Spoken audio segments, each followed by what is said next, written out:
T'es plutôt Fanta ou t'es plutôt Orangina? Voyons ensemble ce qu'il y a dans ces deux boissons. Commençons par l'Orangina.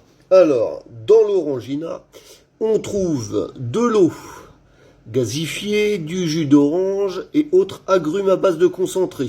12%. Orange, citron, mandarine, pamplemousse.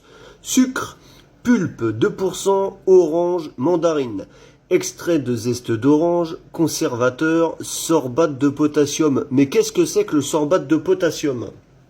Le sorbate de potassium, autrement appelé le E202, est un conservateur chimique largement utilisé qui pourrait interagir avec les nitrates et provoquer des malformations congénitales. Il présente des risques d'asthme, d'urticaire, de rhinite et des troubles digestifs.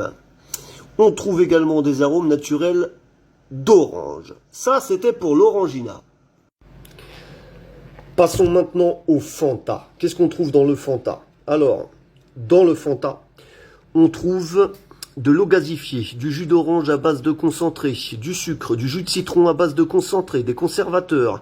On retrouve le sorbate de potassium qu'il y avait dans l'Orangina. Des arômes naturels d'orange avec des autres arômes naturels. Et on trouve également des édulcorants. On trouve l'acésulfame K. Renseignons-nous sur l'acésulfame K, autrement appelé le E950. C'est un édulcorant, un exhausteur de goût de synthèse 200 fois plus sucré que le sucre. Il est souvent utilisé avec de l'aspartame. Selon un rapport anglais de 2005, cet édulcorant est cancérigène. Il est lié à l'hypoglycémie, à des tumeurs aux poumons, à des hausses de cholestérol et à la leucémie. Il présente des risques de cancer. On trouve aussi du sucralose. Mais qu'est-ce que c'est que le sucralose, autrement appelé le E955?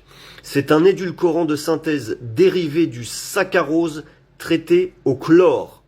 Cet édulcorant a été autorisé en 1991 sous la marque Splenda. Il est 600 fois plus sucré que le sucre. Il présente des risques de destruction du système immunitaire car il affecte le foie et les reins. Bon, alors après tout ça, moi je crois que je vais boire de l'eau.